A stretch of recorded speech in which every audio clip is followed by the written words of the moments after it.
Hello students, welcome back to Veena classes again.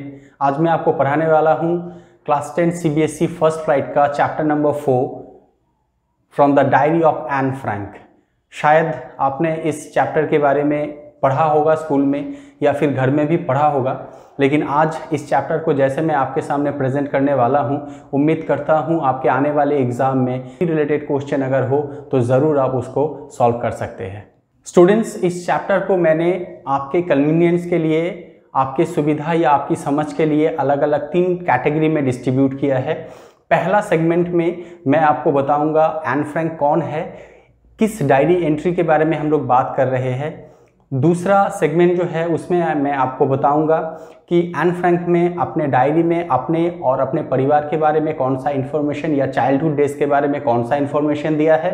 और तीसरे category में मैं आपको बताऊंगा आपके बुक में यानी आपके सिलेबस में कौन सा एक्सट्रैक्ट इस डायरी से लिया गया है, उसके बारे में डिटेल बताऊंगा। अगर क्वेश्चन आंसर वहाँ से अगर आएंगे आप ज़रूर उसको सॉल्व कर सकते हैं। चलिए स्टूडेंट, शुरू करते हैं इसके फर्स्ट सेगमेंट, फर्स्ट पार्ट को। From the diary of Anne Frank, जैसे कि मैंने बोला, मैंने अलग अलग 3 पार्ट में इसको डिस्ट्रीब्यूट कर दिया है आपके समझ के लिए, ताकि आपको आसानी हो समझने में। पहले सेगमेंट में हम लोग समझने वाले हैं कि एन फ्रैंक कौन है, उनका जन्म कब हुआ था और ये डायरी उन्होंने कब लिखा था, ये डिटेल मैं आपको बताता हूँ इसमें। जैसे कि सबसे छोटे छोटे पॉइंट्स मैंने देखी है बोर्ड पर, आपको शायद बहुत क्रिस्टल क्लियर दिख रहा होगा। मैंने आपके समझ के लिए, आसानी के लिए मैंने लिख के दिया है। ये सारे पॉइंट आपने अच्छे से समझना है, क्योंकि हो सकता है कोई भी क्वेश्चन इस रिलेटेड आए तो आप इस पॉइंट के द्वारा उसके आंसर बहुत फास्ट कर सकते हैं। शुरू करते हैं पहले एन फ्रैंक। ये जो डायरी है from the diary of Anne Frank, तो जाहिर सा बात है एन फ्रैंक कौन है ये हमें जानना है। सबसे पहले एन फ्रैंक जो है वो एक जर्मन बॉर्न एक जूइश गर्ल थी, जिनका जन्म हुआ था 12 जून 1929 में। इस चीज़ को ध्यान रखिए, बहुत इंपॉर्टेंट है। और उसके नीचे ही उनका डेथ जो हुआ था वो भी मैंने लिखा है, फेब्रुअरी और मार्च। इस चीज़ को ध्यान में रखना है, फेब्रुअरी और मार्च 1945। अब आप बोल सकते हैं कि फेब्रुअरी या मार्च कब है, एग्जैक्ट डेट हम नहीं बता पाएंगे। इसके पीछे क्या कारण है मैं आपको बाद में बताता हूँ कि फेब्रुअरी या मार्च क्यों है। इसके बाद जैसे कि मैंने बताया वो एक जर्मन बॉर्न जूइश गर्ल है।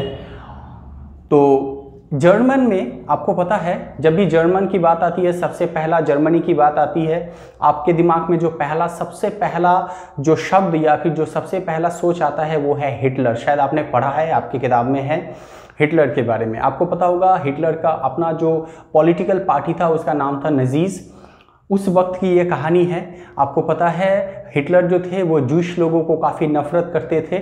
उसको लगता था कि जूइश लोगों को जीने का कोई हक नहीं, कोई अधिकार नहीं है। इसलिए वो क्या करते थे, जूइश लोगों को पकड़ के उनको पनिश करने के लिए वो क्या करता था, उन्हें पकड़ के वो कॉन्सेंट्रेशन कैंप में डालता था। शायद आपने कॉन्सेंट्रेशन कैंप के बारे में स्कूल से या कहीं दूसरे जगह से पढ़ा होगा, गूगल से। कॉन्सेंट्रेशन कैंप वो जगह होता था जहां जूइश लोगों को भेजा जाता था पनिशमेंट के लिए, जहां उन्हें फिजिकल या मेंटल टॉर्चर किया जाता था और उन्हें मृत्यु दिया जाता था, अलग अलग तरीके से उन्हें मार दिया जाता था। वो होता था कॉन्सेंट्रेशन कैंप। तो हिटलर क्या करता था, उससे जैसे कि मैंने कहा जूइश लोगों से काफ़ी नफरत था, इसीलिए वो क्या करते थे, सारे जूइश लोगों को, जर्मनी बॉर्न जितने लोग हैं उनको पकड़ के कॉन्सेंट्रेशन कैंप में डालता था। जैसे कि आप जानते हैं हिटलर के बारे में आपने पढ़ा भी होगा, वो एक बहुत ही क्रूएल, एक बहुत ही रूथलेस या रिलेंटलेस आप बोल सकते हैं शासक था, रूलर था, जो जूइश लोगों को कॉन्सेंट्रेशन कैंप में डालकर वहाँ उनको मेंटल या फिजिकल टॉर्चर करके मार दिया करता था। तो तब की बात कर रहे हैं हम लोग। जैसे कि मैंने दिखा भी है यहाँ पे हिटलर, नाजीज, उसका जो पॉलिटिकल पार्टी। अब क्या हुआ, एन फ्रैंक जो था वो उस समय की उनका जन्म हुआ था जब जर्मन में हिटलर का दबदबा चल रहा था, नाजीज का दबदबा चल रहा था उस वक्त। क्योंकि जैसे कि मैंने बोला कि सभी जूइश बॉर्न जितने भी लोग जर्मनी में थे वो लोग वहाँ से वहाँ तक सब जगह भाग रहे थे, क्योंकि वो हिटलर के नज़र से बचना चाहते थे। उसी वक्त ये जो एन फ्रैंक है इसका भी जो परिवार था उन्होंने जर्मनी से एम्स्टर्डम जो कि नीदरलैंड में है वहाँ स्विच कर गए थे, यानी वो हमेशा इमिग्रेट करते थे। वहाँ पर भी धीरे धीरे जो हिटलर जो था उसने अपना जो है शासन को जो है वो और विस्तार करने लगा, रूल करने लगा। एम्स्टर्डम को भी उसने अपने कब्जे में कर लिया और नीदरलैंड में भी अपना अत्याचार शुरू कर दिया। तो जाहिर सा बात है अब जूइश लोग काफ़ी प्रॉब्लम में आ गए।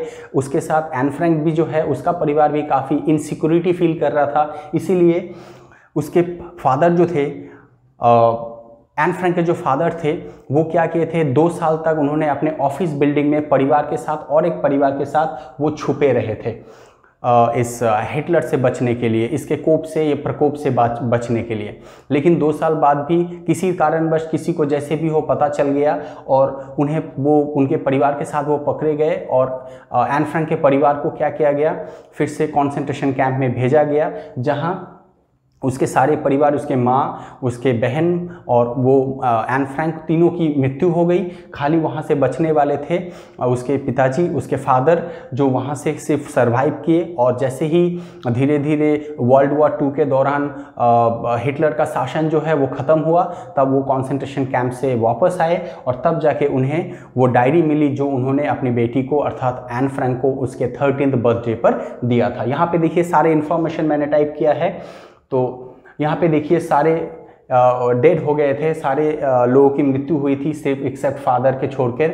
इसके फादर वहाँ से आने के बाद उन्हें डायरी मिली और बाद में उन्होंने उस डायरी को पढ़ के उनको लगा कि ये जो डायरी है ये काफ़ी इंटरेस्टिंग डायरी है। एक छोटी सी बच्ची 14 या 15 साल की एक लड़की कैसे इस किस्म के सोच हो सकते हैं, ये जो डायरी है ये पब्लिश होना चाहिए, लोगों को उस लड़की की, एन फ्रैंक की जो टैलेंट थी उसके बारे में सबको पता होना चाहिए। जिसके लिए उन्होंने क्या किया, उस डायरी को आगे पब्लिश करवाया और अलग अलग बहुत सारे भाषाओं में वो जो है डायरी बाद में पब्लिश हुई। लोगों ने इस पब्लिश डायरी को बहुत आप बोल सकते हैं इस डायरी को या उसके लिखा को, जो भी आप बोले, उस को काफ़ी सराहा, इसकी काफ़ी नाम की। एन फ्रैंक धीरे धीरे ऐसे बहुत फेमस हुए। आगे उसके ऊपर काफ़ी फिल्म वगैरह भी अभी है, आप चाहते तो यूट्यूब में जाके एन फ्रैंक टाइप करेंगे तो सारे डिटेल आपको मिल जाएगा। इसके बारे में 1 by 1 सारे डिटेल देखिए। मैंने 13th बर्थडे पर उसके फादर ने उसको गिफ्ट किया था वो चीज़।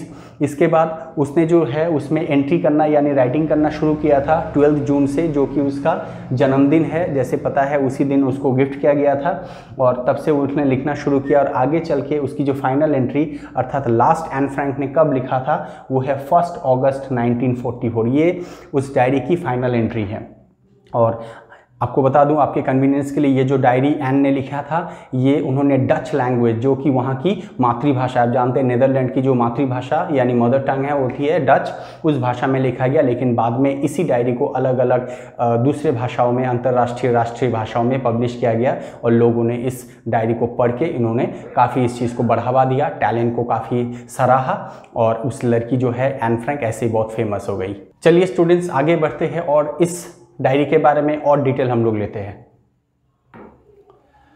अभी हम लोग आ रहे हैं, जैसे ही वो डायरी एन फ्रैंक को मिली थी उसके 13वीं बर्थडे पर जो उसके फादर ने गिफ्ट किया था, ये जो है from the diary of Anne Frank, ये जो है ये टोटल नोवेल है। इसमें से आपके सिलेबस में बस छोटा सा एक एक्सट्रैक्ट है, वो कौन सा एक्सट्रैक्ट है नेक्स्ट स्लाइड में मैं आपको बताऊंगा। और डायरी में उसने कैसे लिखना शुरू किया, क्या सोचा उसने डायरी के बारे में, उसने कौन सा डिटेल दिया, अब उसके बारे में हम लोग पढ़ेंगे। सबसे पहले जैसे ही उसके 13th बर्थडे पर उसके फादर ने वो डायरी एन को दिया तो एन ने इस चीज़ को सबसे पहले सोचा कि ये एक स्ट्रेंज एक्सपीरियंस है उसके लिए। उसने ये चीज़ इसीलिए सोचा कि ऐसा नहीं है कि उसको डायरी लिखने का पहले कोई अनुभव है या एक्सपीरियंस है। उसको लगा कि शायद एक 13 साल की लड़की अगर डायरी लिखेगी तो क्या शायद वो फोकस कर सकती है या फिर क्या लोग इस डायरी को आगे कभी पढ़ेंगे या उसके भावनाओं को समझेंगे। फिर एन एक बहुत ही इंपॉर्टेंट लाइन, एक कोट बोलती है, वो बोलती है paper has more patience than people. यानी वो बोलना चाहती है जो पेपर होता है, जो आप जानते हैं कागज़, कुछ भी आप बोल सकते हैं, डायरी हो, कॉपी हो, उसमें क्या होता है, बहुत धैर्य होता है एज कम्पेयर टू लोगों के मुकाबले, पीपल के मुकाबले पेपर में धैर्य बहुत ज़्यादा होता है। ये एक बहुत इंपॉर्टेंट कोट है, इससे आपके रिलेटेड क्वेश्चन आ सकते हैं, मैं बता रहा हूँ उसने क्यों बोला। जैसे कि आपको पता है, जैसे आपके अगर बहुत बेस्ट फ्रेंड भी होंगे, बहुत ही नज़दीक, आपके दिल के नज़दीक भी बहुत सारे दोस्त होंगे, तो अगर आप उसमें कभी कभी क्या होता है कि आप उसके साथ बात करते हैं, फिर भी कभी ना कहीं आप अगर ज़्यादा बात करते हैं या फिर अगर आप आलतू फालतू के रैम्बलिंग करते हैं, तो क्या होता है, वो बोर हो जाता है या फिर आपको टोकता है, वो आपको जज करता है, वो कमेंट पास करता है, क्रिटिसाइज करता है आपको। लेकिन अगर आप पेपर में या डायरी में या कॉपी में कुछ भी लिखो, अपने थॉट्स लिखो, अपने आइडियाज़ लिखो, अपने ओपिनियंस लिखो, आपको ना कोई जज करने वाला, ना कोई कॉमेंट पास करने वाला। तो आप उसको भले आपके वो चीज़ सही ना हो, आप फिर लिखो, फिर गलत हो, फिर लिखो, तो आपको पेपर जो है वो कभी कुछ नहीं बोलेगा। वो तो एक इनएनिमेटेड ऑब्जेक्ट है, वो तो एक नॉन लिविंग क्रिएचर है, वो आपको कोई रिमार्क पास नहीं करेगा। इसीलिए एन को लगता है कि हम लोगों तो लोग कभी ना कभी आपको जज करते हैं, क्रिटिसाइज करते हैं, कमेंट करते हैं आपको लेकर। उसके मुकाबले अगर आप अपने थॉट्स पेपर को बोलो या फिर पेपर में लिखो, तो वो आपको कभी भी इस किस्म की चीज़ें आपको रिटर्न नहीं देता है। तो उसके वो बोलता है कि आप पेपर में जितनी बार भी लिखो, जो भी लिखो, पेपर आपको कभी रिमार्क पास नहीं करेगा। इसीलिए पेपर जो है वो बहुत ज़्यादा पेशेंसफुल है as compare to people. Anne और एक बात कहती है कि एन के पास जो है स्कूल में बोलिए या फिर कहीं पर भी अच्छे कोई दोस्त नहीं थे। बोलने के लिए तो उसके बहुत सारे दोस्त थे, जैसे कि वो बाद में बोलती है, लेकिन ऐसे कोई दोस्त नहीं थे जिससे वो सच में बताए तो वो अपनी मन की बात, अपनी भावनाओं को शेयर कर सकता है। हालांकि इसके चलते क्या हुआ, वो काफ़ी लोनली यानी अकेले और अपसेट रहती थी। ये भी एक रीज़न हो सकता है। और एक कारण ये हो सकता है जो जिस कारणवश उसने इस बात बोला, उस वक्त जो था, जैसे कि मैंने बोला, नजीज़ का रूल चल रहा था, हिटलर शासक था तब, तो आप किसी के साथ कोई भी बात शेयर नहीं कर सकते, अपने भावनाओं को किसी को बोल नहीं सकते, कब किसने क्या बोल देगा। अगर आपके बारे में डिटेल पता चल गया, आपकी खबर हिटलर तक चली गई, तो आपको पनिशमेंट मिल सकता है। तो आपको तो बहुत इनसिक्योरिटी में या डर में रहते हैं, तो जाहिर सा बात है आप पेपर में कुछ भी लिखोगे आपके थॉट्स, तो वो कहीं लीक आउट नहीं हो सकते। एज कम्पेयर कि आप किसी को भी बोलोगे तो किसी को आप भरोसा नहीं कर सकते थे उस वक्त। ये भी एक रीज़न हो सकता है। आगे देखिए, एन बोलती है कि मेरे पास एक बहुत ही लविंग फैमिली थी।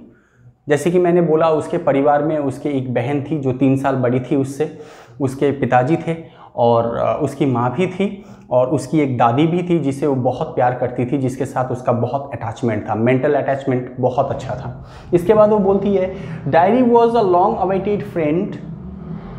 उसके लिए, एन के लिए, ये जो डायरी जो उसके पिताजी ने उसको 13th बर्थडे पर दिया था, वो उसके लिए काफ़ी लॉन्ग अवेटेड, इस चीज़ को देखिए, बहुत इंपॉर्टेंट इन्फॉर्मेशन है, लॉन्ग अवेटेड डायरी थी। मतलब शायद हो सकता है कि जैसे कि मैंने बोला कि उसके स्कूल में या फिर कहीं दूसरी जगह दोस्त तो बहुत थे, लेकिन हो सकता है कि वो सारे जैसे नॉर्मल दोस्त होते हैं, हाय हेलो आप करते हैं, वैसे ही ऐसे कोई दोस्त नहीं थे जिसके साथ आप अपने पर्सनल जो चीज़ें हैं शेयर कर सकते हैं, आप अपने ओपिनियंस, थॉट्स को एक्सचेंज कर सकते हैं। उसीलिए एन बोलती है कि ये जो है, जिसका नाम उसने फाइनली किटी रखा, तो आप जैसे दोस्त तो ऐसे डायरी को डायरी तो बोल नहीं सकते, तो डायरी को एज अ फ्रेंड वो किटी नाम दिया था, जिसको वो किटी करके बुलाती थी।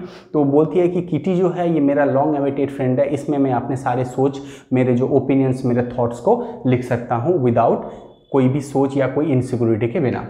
अब वो क्या करती है, जाहिर सा बात है, अब दोस्त के साथ अगर आप किसी दोस्त से मिलोगे तो आप अपना इंट्रोडक्टरी या फिर एक्सचेंज तो करोगे, अपना जो जानकारी अपने बारे में वो चीज़ दोगे। तो उसने भी क्या किया, डायरी एंट्री में सबसे पहला एंट्री जो उसने किया, अपने बारे में एक ब्रीफ स्केच उसने किटी को, अर्थात अपना डायरी को दिया। जैसे कि वो सोचती थी कि वो जो डायरी है उसके लिए एक एनिमेटेड यानी एक सच्ची दोस्ती है, बस खाली वो शायद सांस नहीं लेती, लेकिन एक अच्छी दोस्त है उसकी। तो उसने अपना ब्रीफ एक स्केच इंट्रोडक्शन दिया। उसने बोला कि उसके जो फादर थे, जब तक उनकी उम्र 36 साल नहीं हुई थी और उनके मम्मी का यानी मदर का उम्र जब तक 25 साल नहीं हुई थी, उन्होंने शादी नहीं किया था। ये चीज़ उसने पहले बोला। फिर उसने बताया कि उसके फादर के नाम थे, बहुत इंपॉर्टेंट टैग, ऑटो फ्रैंक, इस चीज़ को ध्यान में रखिए। मदर का नाम था एडिथ हॉलैंड फ्रैंक, बहुत इंपॉर्टेंट इन्फॉर्मेशन। उसका जो सिस्टर था जिनका जन्म हुआ था 1926 में, और एन का जन्म हुआ था 1929 में, वो उससे 3 साल बड़ी थी, जिनका नाम था, सिस्टर का नाम था मार्गोट फ्रैंक। बहुत इंपॉर्टेंट इन्फॉर्मेशन है, देख लीजिए। इसके बाद एन बोलती है कि जब मैं बिल्कुल छोटा था, जैसे कि हम लोग छोटे में कहाँ जाते हैं, नर्सरी स्कूल्स में जाते हैं, तो वो बोलते हैं कि मैं मॉन्टेसरी स्कूल में, आपने शायद मॉन्टेसरी स्कूल के बारे में जानते होंगे, बच्चों का स्कूल होता है किंडरगार्टन जैसा।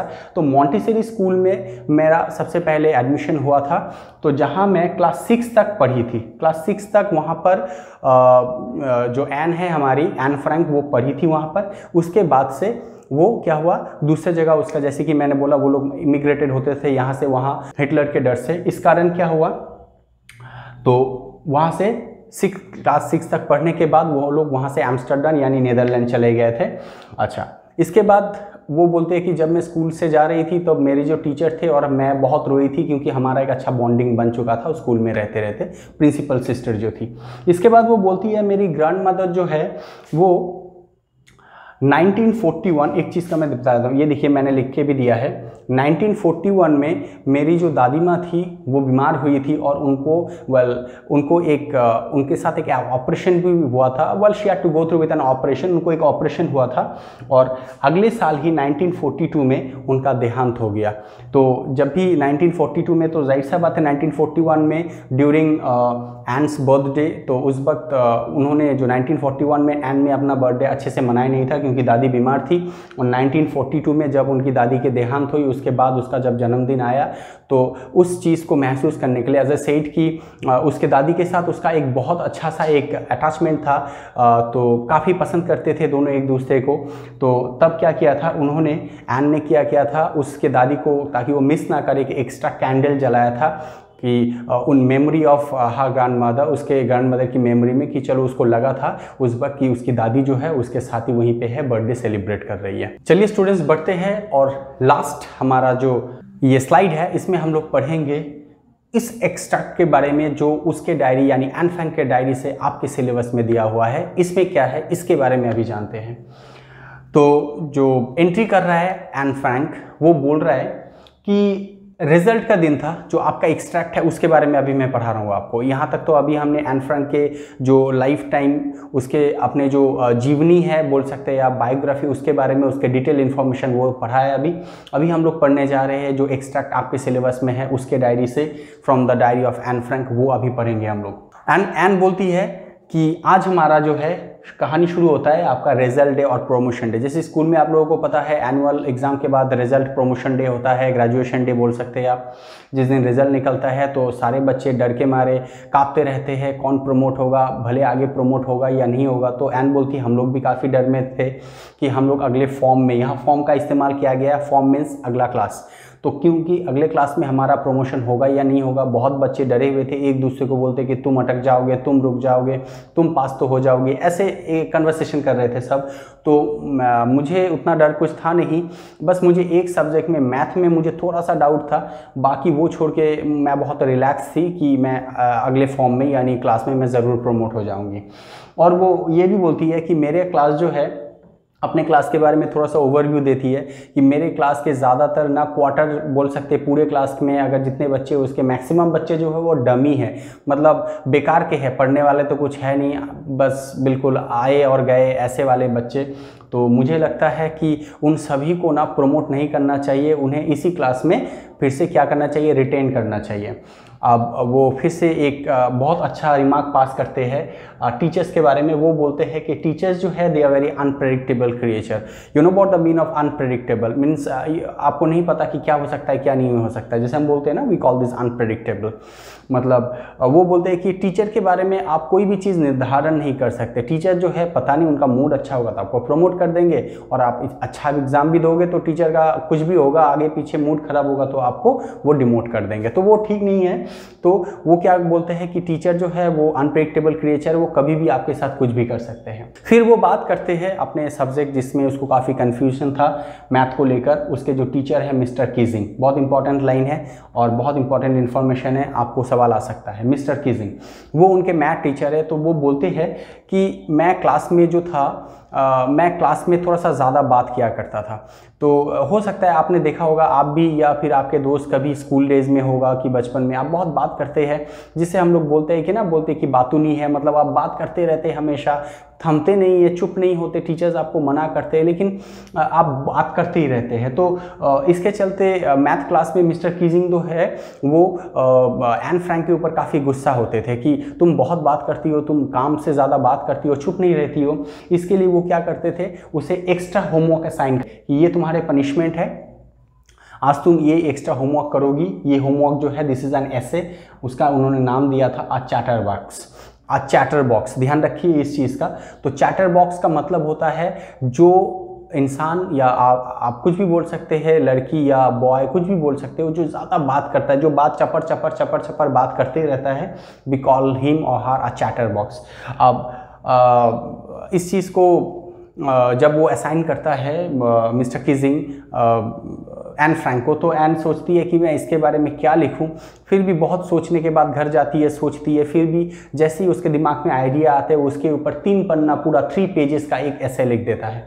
अब जैसे ही इसे लिख देती है तो फिर वो अगले दिन लेकर आते हैं, मिस्टर कीजिंग उसको देख के हंसते हैं और वो इस चीज़ को जजमेंट भी करते हैं, अपने आप से जस्टिफाई करते हैं। एन फ्रैंक बोलते हैं कि जो है ये तो स्टूडेंट्स के ट्रेट है, ट्रेट मीन्स ये हमारा अधिकार है, बोल सकते हैं कि हम क्लास में बात करेंगे। बच्चे तो होते ही है बात करने के लिए, आप थोड़ी चुप करने के लिए स्कूल जाते हैं, स्कूल में तो बहुत बच्चे आते हैं, दोस्त होते हैं, एक दूसरे से बात करते करते ये तो हमारा एक क्या बोल सकते हैं आप, अधिकार है, हमें तो बात करना ही है। और जहाँ पर ये मेरी इनहेरिटेड ट्रेट है, you know what the mean of inherited trait, यानी आपकी जो डिसेंट है, यानी आप बोल सकते हैं आपकी जो इनहेरिटेड ट्रेट, यानी आपके वंश परंपरा से जो आए जाते हैं, जो जेनेटिकली होते हैं, दिस इज इनहेरिटेड ट्रेट। यानी ये तो मेरी माँ भी बहुत बात करती है, मुझे तो ये ट्रेट मेरी माँ से आई है, मैं इस चीज़ को तो कंट्रोल नहीं कर सकती। ये अपना वो जस्टिफिकेशन खुद देती है कि टीचर अगर गुस्सा भी करे मुझे कोई फ़र्क नहीं पड़ता है, मैं तो बात करूँगी, मैं इस चीज़ को कम नहीं कर सकती क्योंकि ये मेरे अंदर है, ये मेरे जेनेटिकल है, ये मेरे खून में है। मेरी माँ भी बहुत बात करती है और उसीलिए उनका जो ट्रेट है वो मुझ में भी आ गया है। तो मिस्टर कीजिंग जो है काफ़ी इस चीज़ में हंसते हैं, इस चीज़ को थोड़ा लाइटली लेते हैं, तो लेकिन वो बात तो कम करता नहीं है, वो तो बात करती रहती है एन फ्रैंक। तो उसके लिए वो क्या करते हैं, फिर उनको और एक एसे असाइन करते हैं जिसका नाम वो देते हैं एन इनकॉरिजिबल चैटर बॉक्स। ध्यान रखिए इस चीज़ का, एन इनकॉरिजिबल चैटर बॉक्स। इसका मतलब होता है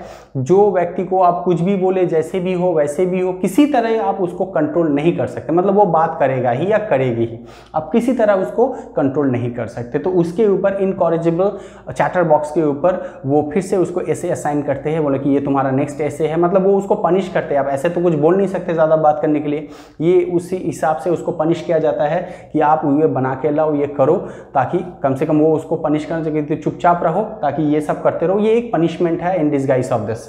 तो अब जाहिर सा बात है एन घर जाती है, फिर सोचती है कि इसके बारे में मैं क्या लिखूं, कर करके वो इनकॉरिजिबल के ऊपर भी, एक चैटर बॉक्स के ऊपर भी जो है ऐसे वो पूरा होमवर्क कंप्लीट करके लाती है। मिस्टर कीजिंग उसको फिर देखता है, अब वो जाहिर सा बात है बना कर ला है। अब तो फनी थिंग है, आपको पता है बहुत मस्ती वाला चीज़ है, मिस्टर कीजिंग भी बहुत हंसते हैं, इस चीज़ का आनंद मज़ा लेते हैं और उसको फिर से उसको क्या करता है कि उसको फिर से और एक असाइन करता है ऐसे को, जिसका वो नाम देते हैं quack quack quack said mistress chatter box. ये जो चीज़ है बहुत इंपॉर्टेंट है, आपको क्वेश्चन आ सकता है कि थर्ड ऐसे जो उन्होंने असाइन किया था उसका नाम क्या है, याद रखिए quack quack quack said mistress chatter box. ये एक बहुत ही टफ बोल सकते हैं एक एलिमेंट था एन के लिए। अब एन सोची क्या कर सकते, इसको कैसे मैं लिखूं। अब उसने अपने एक फ्रेंड थी उसका मदद लिया, वो जो लड़की थी वो पोएटिक अच्छा करती थी या पोइट्री में उसका अच्छा नॉलेज था। तो एन ने सोचा कि ये जो टॉपिक है इसको मैं कविता की तरह लिख के मिस्टर कीजिंग को दिखाऊंगी। तो इस कारण उसने अपने दोस्त के साथ कंसल्ट किया और एक अच्छा सा ऐसे लिखा, quack quack quack said mister chatter box. अब उसने क्या किया, ये उसने जो टॉपिक बनाया ये था मदर डक, ध्यान रखिए इस चीज़ का, मदर डक और फादर स्वान के ऊपर, और उनके 3 डकलिंग्स थे, और उनके 3 डकलिंग्स थे। ध्यान रखिएगा ये चीज़ बहुत इंपॉर्टेंट है। ये जो थर्ड वाला टॉपिक यानी जो ऐसे असाइन किया था मिस्टर कीजिंग ने वो था जो एन ने बनाया था वो था मदर डक, फादर स्वान और 3 डकलिंग्स के ऊपर, कि ये जो फादर स्वान है ये 3 डकलिंग्स को पीटते पीटते उनको मार देते हैं। इससे जो आप बोल सकते हैं एक मैसेज मिस्टर कीजिंग तक एन पहुंचाना चाहते थे कि आप भी हमारे साथ ऐसा करते हैं, हमेशा हमें चुप करवाते हैं, हमारे जो नेचुरल चीज़ है उससे आप हमें दबा के रखते हैं। इससे क्या होता है, आप डायरेक्ट तो बोल नहीं सकते, एज अ स्टूडेंट आप टीचर को बोल नहीं सकते कि सर आप हमें ऐसा करने के लिए मना नहीं कर सकते। ये तो आप वो क्या कर रहे, एक मैसेज के द्वारा उसको समझाना चाहते थे, सर ऐसा हमारे साथ मत कीजिए, ये हमारे नेचुरल ट्रेट है, ये हमारे स्टूडेंट्स के अधिकार है, हम तो बात करेंगे और ये तो मेरा क्या है, this is my inherited trait, ये तो मुझे अपने पेरेंट्स से मिला है, मैं तो बात करूंगी। तो मिस्टर कीजिंग जो थे वो शायद इस चीज़ का एक दबाव डालना चाहते थे एन फ्रैंक के ऊपर मजाक के तौर पर, लेकिन एन ने क्या किया, इसको मिस्टर कीजिंग के ऊपर डाल दिया इस चीज़ को। तो एन लास्ट में बोलती है कि चलो अच्छा है कि मिस्टर कीजिंग ने इस चीज़ को सीरियसली नहीं लिया, उन्होंने इस चीज़ को मजाक से लिया और इसके बाद उस चीज़ को पढ़ा उन्होंने, बाकी पूरे क्लास के सामने पढ़ के सुनाया और सब इसके ऊपर हंसने लगे और ये ऐसे को उन्होंने बाकी क्लासेस में भी सुनाया और ये चीज़ जो है काफ़ी फ़नी बन गई थी आगे चलकर। और इसके बाद से फाइनली मिस्टर कीजिंग को पता चल गया ये जो लड़की है ये बातूनी है, ये बात तो करती रहेगी, इसको आप जो भी बोलो, जो भी आप ऐसे असाइन करो या जो भी एक्स्ट्रा होमवर्क दो, ये लड़की सारे करके लाएगी लेकिन बात करेगी, तो इसे चुप करवा नहीं सकते। सो फाइनली इस थर्ड वाले एसे के बाद मिस्टर कीजिंग ने और मुझे कोई एक्स्ट्रा होमवर्क नहीं दिया और फाइनली ये अंत में क्या हुआ, लास्ट में जो फनी थिंग था, जो सबसे मज़ेदार चीज़ था, मिस्टर कीजिंग भी जो थे वो भी आगे चल के हमारे साथ मजाक करने लगे थे और वो भी इस चीज़ को उन्होंने सीरियसली ना लेकर उन्होंने इस चीज़ को दूसरे तरीके से, फ़नी तरीके से लिया और मिस्टर कीजिंग भी आगे हमारे साथ मजाक करते थे क्लास में। तो यहाँ आकर हमारी जो स्टोरी है about from the diary of Anne Frank ख़त्म होती है। स्टूडेंट्स, उम्मीद करता हूँ जैसे मैंने इस पूरे चैप्टर को बोल सकते हैं, चैप्टर तो नहीं, स्टोरी भी नहीं, एक एक्सट्रैक्ट है जो कि इस from the diary of young girl this Anne Frank यहाँ से लिया गया है एक नोवेल से। तो इसके जैसे मैंने आपके सामने एलोब्रेट या इंटरप्रेट किया, उम्मीद करता हूँ एग्ज़ाम में अगर किसी भी तरीके के क्वेश्चन आएंगे आप उसको सॉल्व करने में सक्षम होंगे। आगे ऐसे और वीडियो आप तक पहुंचाने के लिए हमारे चैनल को सब्सक्राइब करें। जैसे कि मैं हमेशा आपको बताता हूं, अपने फ्रेंड्स के साथ वीडियो को शेयर करें ताकि वो भी इसके फ़ायदे ले पाए। आगे ऐसे वीडियो आप तक पहुंचाने के लिए आपके सुझाव हमारे पास भेजते रहिए। अपने इंपॉर्टेंट इन्फॉर्मेशन, मैसेज अगर कोई भी आपको चाहिए या कोई भी डाउट वगैरह है हमें भेजिए। थैंक यू सो मच, मिलते हैं आपसे अगले वीडियो में। जय हिंद।